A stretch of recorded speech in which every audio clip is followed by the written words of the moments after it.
અમરેલી શહેરમાં pilot training સેન્ટરમાંથી દરરોજ પ્લેન શહેર ઉપર ઉડી રહ્યા છે. શહેરના પ્રતિષ્ઠિત નાગરિકોએ વિરોધ નોંધાવ્યો. કલેક્ટર કચેરીમાં પહોંચ્યા. શહેર ઉપર દોડતા પ્લેન બંધ કરાવવા માંગ કરાઈ. કલેક્ટરને લેખિત રજૂઆતો કરાઈ. બંધ નહીં થાય તો ઉપવાસ આંદોલન કરાશે. આગામી 29 તારીખ સુધી અમરેલી શહેર ઉપર પ્લેન ઉડતા બંધ નહીં થાય તો રાજકમલ ચોકમાં ઉપવાસ કરવાની ચીમકી આપી. કલેક્ટર દ્વારા રૂટ બદલાવવા માટેની ચર્ચાઓ કરવા માટેની ખાતરી અપાઈ. અગાઉ અમરેલી શહેરમાં પ્લેન ક્રેશ થયું હતું. રિપોર્ટર ડામોર વનરાજભાઈ ધારી.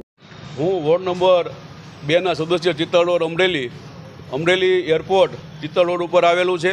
તેમાં એક ટ્રેનિંગ સેન્ટર ચાલે છે. આમ તો 2 કંપનીઓ ટ્રેનિંગ સેન્ટર ચલાવે છે.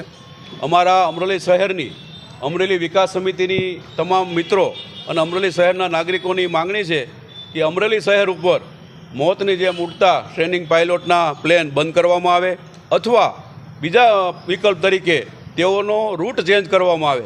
સીમ વિસ્તારમાં વાડી વિસ્તારમાં ઉડાડવામાં આવે એટલે અમરેલી શહેરના લોકો શાંતિથી સૂઈ શકે.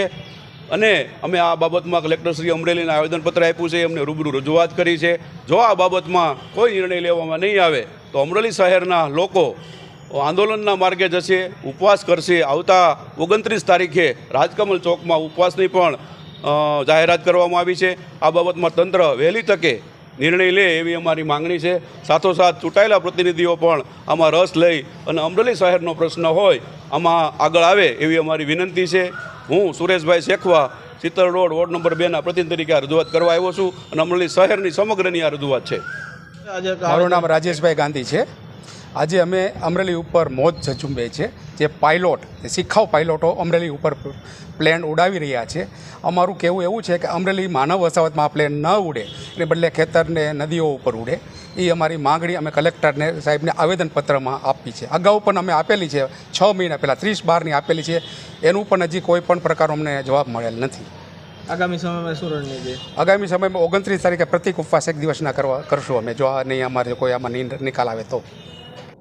અમરેલી શહેરના લોકોની માગણી છે કે અમરેલી એરપોર્ટથી જે 2 પાયલટ ટ્રેનિંગ સ્કૂલ છે એ જે ફ્લાઇટ છે એનું રૂટ ચેન્જ કરવામાં આવે.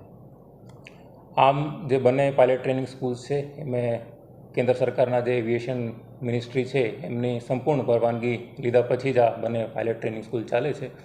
પરંતુ લોકોની જે માગણી છે એ પ્રમાણે એનું જે રૂટ છે એ એવિએશન વિભાગ સાથે ચર્ચા કરીને અમે કોર્ડિનેશન કરીશું કે એનો રૂટ અગર ચેન્જ શક્ય હોય તો વી વિલ ટ્રાય.